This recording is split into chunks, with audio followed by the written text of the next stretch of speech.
આપણે અવારનવાર સાંભળતા જ હોઈએ છીએ કે અમેરિકામાં ભારતીયો કે ગુજરાતીઓ સાથે કેવું વર્તન કરવામાં આવી રહ્યું છે.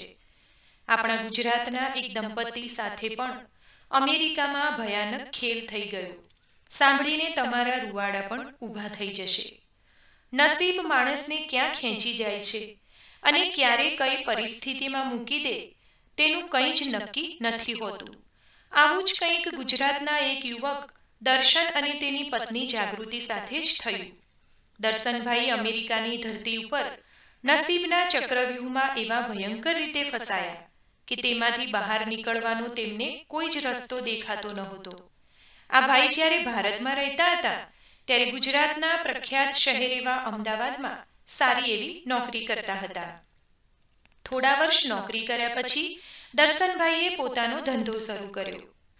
દર્શનભાઈએ ક્યારેય પણ એવી કલ્પના નહોતી કરી કે એમને અમેરિકા જવાનો મોકો મળશે, અને આ ભાઈની પોતાની પણ એવી કોઈ ઈચ્છા નહોતી કે ભવિષ્યમાં તેઓ પરદેશમાં જઈને સેટલ થાય.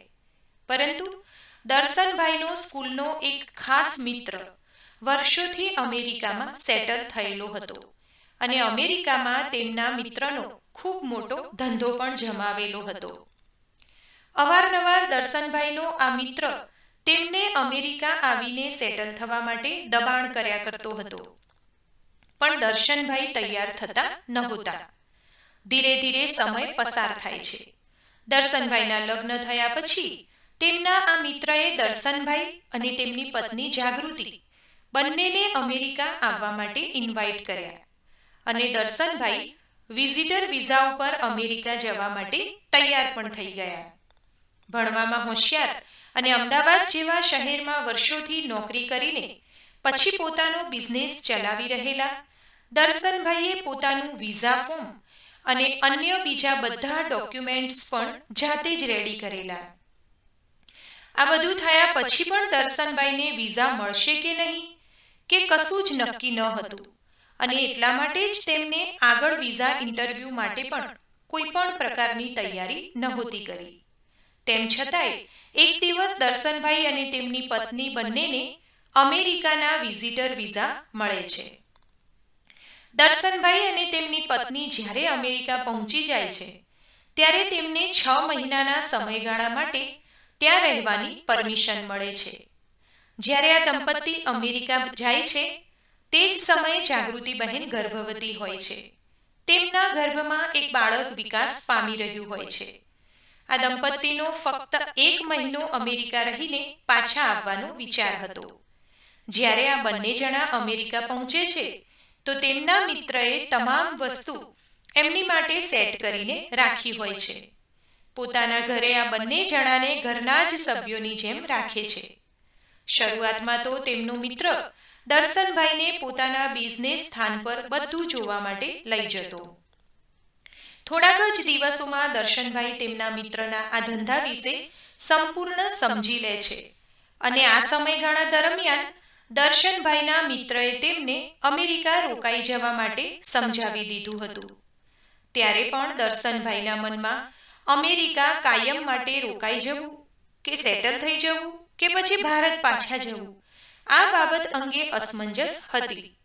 પરંતુ તેમને અને તેમના પત્નીને સતત એવું સમજાવવામાં આવી રહ્યું હતું કે બસ ફક્ત તમારા બાળકનો જન્મ થઈ જાય ત્યાં સુધી તમે અમેરિકા રોકાઈ જાઓ, અને પછી જો તમને અહીંયા ન ફાવે તો તમે ઇન્ડિયા પાછા જતા રહેજો. અહીંયા દર્શનભાઈને તેમના ખાસ મિત્ર અને બીજા અન્ય સંબંધીઓએ પણ એવું સમજાવ્યું હતું કે ઘણા બધા વાલીઓ પોતાના બાળકોને લાખો રૂપિયા ભરીને અમેરિકા ભણવા તો મોકલે જ છે, અને જો તમારું સંતાન અમેરિકન સિટીઝન હશે તો ભવિષ્યમાં તેને અમેરિકા ભણવા મોકલવા માટે કોઈ ખાસ ખર્ચો કરવો નહીં પડે, અને તેના નામે તમે પણ કાયમ માટે અમેરિકા સેટલ થઈ જશો. દર્શનભાઈને પણ હવે ઇન્ડિયામાં રહીને નાનો મોટો ધંધો કરવા કરતાં અમેરિકામાં રોકાઈ જવામાં વધારે ફાયદો દેખાઈ રહ્યો હતો. આખરે તેમણે પોતાની પત્નીની ડિલિવરી અમેરિકામાં જ કરાવવાનું નક્કી કર્યું. 6 મહિનાના વિઝિટર વિઝાનો સમય પૂરો થાય તે પહેલાં જ દર્શનભાઈની પત્ની જાગૃતિ બહેને એક દીકરીને અમેરિકામાં જન્મ આપ્યો. આ જ સમય દરમિયાન દર્શનભાઈએ પોતાના વિઝા એક્સટેન્ડ કરવા માટે રિક્વેસ્ટ નાખી દીધી હતી અને તેના માટેના તમામ ડોક્યુમેન્ટ્સ પણ તૈયાર કરી દીધા હતા. જે કંઈ પણ ચાર્જ ભરવાનું થાય તે પણ ભરી દીધો હતો. દીકરીના જન્મ પછી જાગૃતિબહેનની તબિયત સારી નહોતી રહેતી. ડિલિવરીના થોડાક જ દિવસ પછી જાગૃતિબેનને બ્રેસ્ટમાં ગાંઠ જેવું લાગ્યું. હોસ્પિટલ જઈને ચેકઅપ કરાવ્યું તો બધું જ નોર્મલ લાગી રહ્યું હતું. ડોક્ટરનું કહેવું એવું હતું કે તાજી ડિલિવરી થઈ છે એટલે કદાચ આવું બની શકે, પરંતુ જો આ ગાંઠ લાંબા સમય સુધી દેખાય તો ચેકઅપ કરાવવું જરૂરી છે. 3 જ મહિના થયા ત્યાં તો જાગૃતિબેનની તબિયત વધારે બગડવા લાગી. તેમની આ ગાંઠ દિવસે ને દિવસે મોટી થતી જતી હતી. હવે જ્યારે ફરીથી ડોક્ટર તમામ રિપોર્ટ્સ કરાવવાનું કહે છે ત્યારે બધા જ રિપોર્ટ્સ કરાવ્યા બાદ ડોક્ટર દ્વારા એવું નિદાન કરવામાં આવ્યું કે જાગૃતિબેનને 3જા સ્ટેજનું કેન્સર છે. આ સમયે તાત્કાલિક ધોરણે જાગૃતિબેનને ટ્રીટમેન્ટ આપવાનું ચાલુ કરવામાં આવે છે. આ બંને પતિ પત્ની સંપૂર્ણ રીતે ભાંગી ચૂક્યા હતા. છતાં પણ જાગૃતિબેન ભગવાન ઉપર ભરોસો રાખીને અને માનસિક રીતે મજબૂત થઈને કીમોથેરાપી લઈ રહ્યા હતા. આ ટ્રીટમેન્ટની તેમની ઉપર ખૂબ આડઅસર પણ થઈ રહી હતી, પણ તેમની પાસે બીજો કોઈ વિકલ્પ નહોતો. હવે આ બંને પતિ પત્ની વિચિત્ર સ્થિતિમાં ફસાઈ ચૂક્યા હતા. આ દંપતીએ અમેરિકા જઈને ખૂબ બધા પૈસા કમાઈને ખૂબ સારી જિંદગી જીવવાના સપના જોયા હતા. એને બદલે આ બંને જણા દવાખાનાના ધક્કા ખાતા થઈ ગયા. જાગૃતિબેનને ટ્રીટમેન્ટ ખૂબ સારી રીતે આપવામાં આવી રહી હતી અને થોડાક જ સમયમાં એક સર્જરી પણ કરવામાં આવી અને આ ગાંઠને નીકાળવામાં આવી. આ સર્જરીના ઊંડા ઘા જાગૃતિબેનની છાતી ઉપર તો પડ્યા જ હતા, પરંતુ તેનાથી પણ ઊંડા ઘા તેમના મગજ પર પડ્યા હતા. પણ જાગૃતિબેન એવું માનીને ખુશ હતા કે તેમનો જીવ બચી ગયો અને હવે તેઓ પોતે પોતાની દીકરીને મોટી થતા પણ જોઈ શકશે. બ્રેસ્ટ કેન્સરની સામે જાગૃતિબેને જબરજસ્ત લડાઈ લડી અને પોતે શારીરિક રીતે સ્વસ્થ થઈ ગયા, પરંતુ તેમની માનસિક હાલત શું છે તેનો તો પોતાના પતિને ક્યારેય અણસાર પણ આવવા દેતા નહોતા. આ કપરા સમયમાં દર્શનભાઈના ખાસ મિત્રએ પણ તેમની ખૂબ મદદ કરી હતી.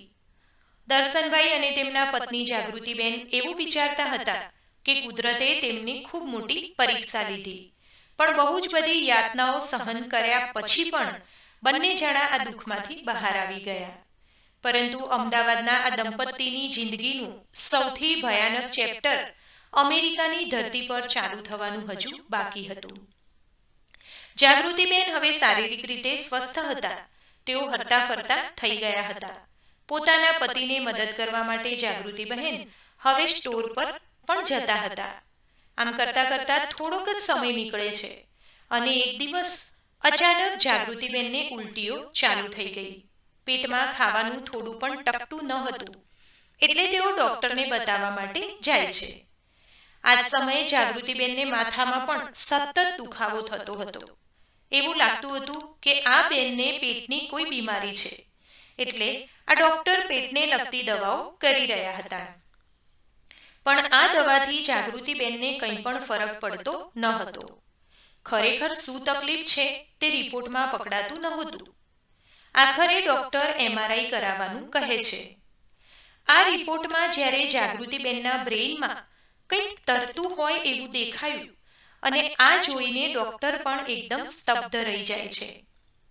બ્રેસ્ટ કેન્સરને માત આપનાર જાગૃતિબેનને પેટની કોઈ તકલીફ ન હતી, પરંતુ તેમને ખરેખર બ્રેઇન કેન્સર થયું હતું. કેન્સર જેવો રોગ જ્યારે ફરીથી ઉથલો મારે છે ત્યારે ખરેખર ભયાનક સાબિત થતું હોય છે અને જાગૃતિબહેન સાથે પણ કંઈક આવું જ થયું. અમેરિકામાં ફક્ત 1 જ વર્ષ રહેવાના આ સમયગાળામાં દર્શનભાઈ અને જાગૃતિબહેને જાણે કે 7 જન્મોનું દુઃખ વેઠી લીધું હોય એવું તેમને લાગતું હતું. આખરે થાકી ચૂકેલા આ દંપતી એવા નિર્ણય પર આવે છે કે હવે તેઓ બંને પોતાની એક નાનકડી દીકરી સાથે પોતાના વતન પાછા આવવાનું વિચારે છે. તેમના મિત્રો સગા સંબંધીઓને મળે છે, વાતચીત કરે છે અને બધા જ ડોક્યુમેન્ટ્સ તૈયાર કરે છે અને પછી આ પરિવાર પોતાના દેશ પાછો ફરે છે. ભારત આવ્યા પછી જાગૃતિબેનની અહીંયા ટ્રીટમેન્ટ ચાલુ થાય છે. ટ્રીટમેન્ટ તો અમેરિકામાં પણ થઈ શકતી હતી, પરંતુ એક જ વર્ષના સમયગાળામાં માણસ કમાઈ પણ કેટલું લે, એટલે આખરે તેઓ પોતાના વતન આવવાનું નક્કી કરી અને આવી પણ જાય છે. અહીં આવ્યા પછી ટ્રીટમેન્ટ થયા પછી જાગૃતિબેનની તબિયત ધીરે ધીરે ભગવાનની કૃપાથી સારી થાય છે. હવે તેઓ હરતા ફરતા થઈ ગયા છે. ભવિષ્યમાં શું થવાનું છે તે તો કોઈને પણ ખબર નથી.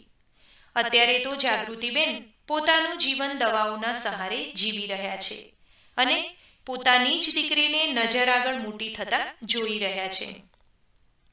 આ બધું જ સહન કર્યા પછી દર્શનભાઈ એક જ સલાહ આપે છે કે કોઈ પણ એવા મજબૂત સ્ટેટસ વગર ક્યારેય અજાણી જગ્યા ઉપર સેટલ થવાની ઉતાવળ ન કરવી. અને આ પરદેશનો મોહ, અમેરિકા એક એવી માયાજાળ છે કે એકવાર તમે આ જાળમાં ફસાઈ જાઓ તો ગમે તેટલા ફાંફા મારવા છતાંય બહાર નીકળી શકાતું નથી.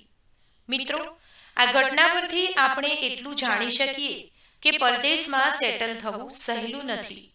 હા, પણ ઘણીવાર એવું પણ બન્યું છે અને આપણે બધાએ જોયું પણ છે કે ઘણા બધા ભારતીયો કે ગુજરાતીઓ અમેરિકામાં કાયમ માટે સેટલ થયા છે અને વર્ષોથી પરિવાર સાથે ત્યાં હસી ખુશીથી જીવન જીવે છે. પણ દરેકના નસીબ ભગવાને એક સરખા નથી લખ્યા હોતા. કોના જીવનમાં ક્યારે કઈ પરીક્ષા આપવાની આવે છે તે ઉપરવાળા સિવાય કોઈ જાણતું નથી. તો મિત્રો, હું આશા રાખું કે તમને આજનો આ વિડીયો જરૂરથી પસંદ આવ્યો હશે. વિડીયો પસંદ આવ્યો હોય તો લાઈક કરજો, તમારા મિત્રો સાથે શેર કરજો. ચેનલને પહેલી જ વખત જોઈ રહ્યા હોય તો સબસ્ક્રાઇબ કરજો. ધન્યવાદ. સર્વેને મારા જય શ્રી કૃષ્ણ.